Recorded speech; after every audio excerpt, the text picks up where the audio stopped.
de faim. Mais j'attendais mes parents jusqu'à ce qu'ils se réveillent. Je leur donnais à manger. Et après ça, j'ai donné à manger à mes enfants. Si je fais ceci pour l'amour d'Allah, aide-nous à sortir d'ici.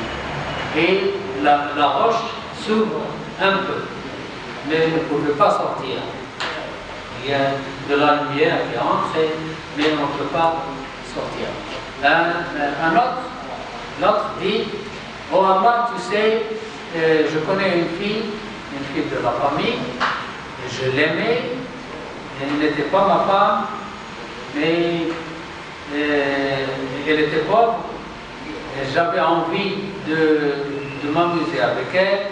Elle a refusé parce qu'elle a peur d'Allah, mais un jour, elle avait tellement faim, elle est venue me supplier de l'emprunter, de me donner quelque chose à manger.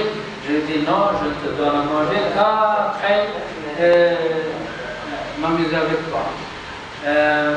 À cause de la faim, elle dit d'accord, mais lorsqu'on est prêt à se toucher, elle commence à trembler. Elle dit mais j'ai peur d'Allah, et moi aussi je me rends compte qu'Allah nous regarde, et je m'arrête, je lui ai laissé la nourriture et je m'en vais par peur d'Allah. Si je fais ceci à cause d'Allah, fais-nous sortir, et la roche s'ouvre un peu, mais il ne pouvait pas encore sortir. Le troisième, qu'est-ce qu'il a dit? Alors le premier c'est le troisième il a loué il a fait travailler quelqu'un. Oui.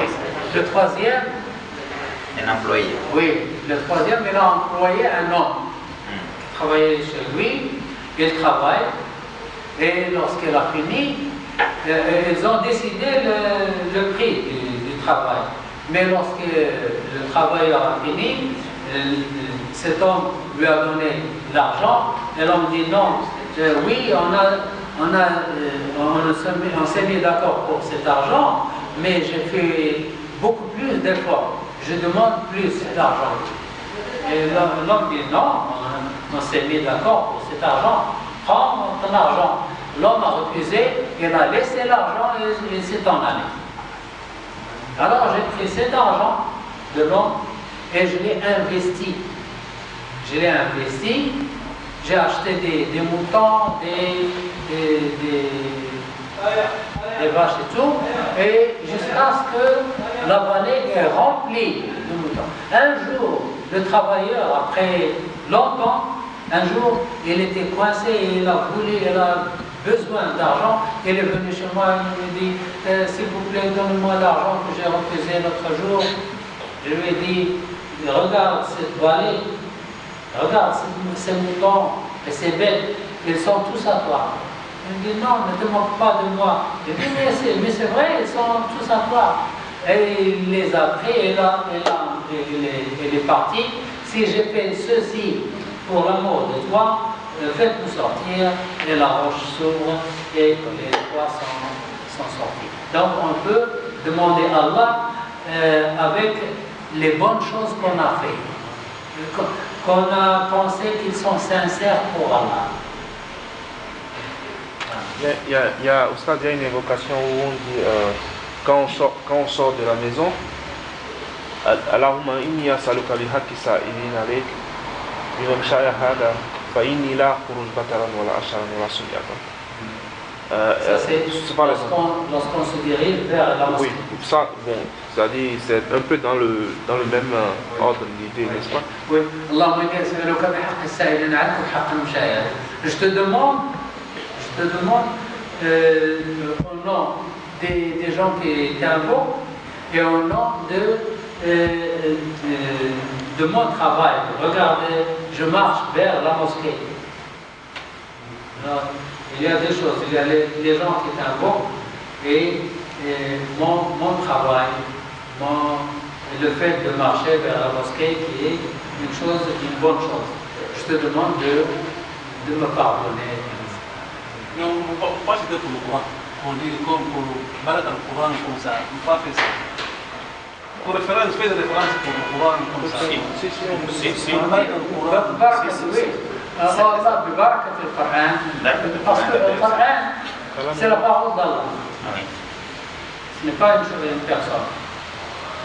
ببركة القرآن، ببركة هذا العمل، ce travail, aide-moi de revoir, etc. Et la prière sur le prophète aussi. Oui, Si on multiplie constamment la prière sur le prophète aussi, oui, on peut demander à Allah. oui, on va voir comment faire le doigt. Il faut d'abord commencer par la prière sur le prophète et finir par la prière sur le prophète. Et là, Ustad, permettez-moi de partager une Oui, histoire. bien sûr, oui. Bien sûr. Une histoire sur ça et qui est vraiment touchante, que j'aimerais partager par rapport à cet ordre d'idée. Il y a un homme qui était endetté, un musulman bien sûr. Alors cet homme-là, il avait une dette assez énorme, ça lui dépassait. Alors, finalement, il est parti chez un commerçant qui était riche. Il lui a demandé cette somme d'argent pour régler toutes ses dettes. Donc ils se sont mis d'accord, d'ici telle échéance, je vais vous régler. Donc il n'était sûr de rien. Il n'était sûr de rien, il ne savait pas que d'ici cette date-là, il allait trouver de l'argent, mais tawakkul en Allah. D'accord, donc tawakkul c'est important. Et donc ils se sont mis d'accord avec le monsieur. Il lui a accordé cette somme d'argent et il est parti régler cette dette. Quelques jours après ou quelques semaines après, l'échéance arrive, le monsieur n'avait pas pu honorer. Voilà. Donc le commerçant il lui a dit, bon, vous savez, on s'est mis d'accord sur un délai, maintenant la dette arrive, j'ai besoin de cet argent parce que je suis commerçant, j'ai besoin de donner des marchandises et tout, il me faut cet argent, parce que c'était une somme assez importante.